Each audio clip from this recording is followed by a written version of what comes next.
வேண்டிக்கிறான் மொட்டை போட்டு உனக்கும் வந்து மொட்டை போடுறான் இவன் ஒன்னா எங்க ஒத்துருவான் ஜாகிரதவ முருக வீடு கொண்ட முருகனுக்கு அருகல அப்பனுக்கு பாடம் சொல்ல சுப்பனுக்கு அருகல பேரா சொல்லி இந்த முகே வந்தோம்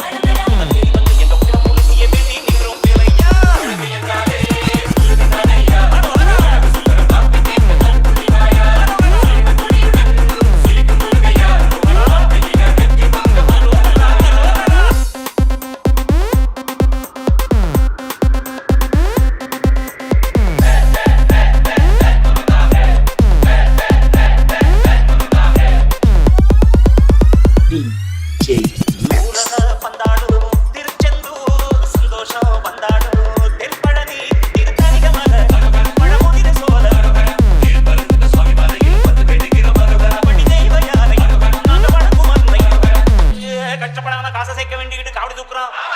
சேர்த்து வச்சு 10 பைசா உண்டியில போடுறான் இவன் ஒன்னையும் தான் சொரண்டிடுவான் ஜாகிரதை ஓ முருக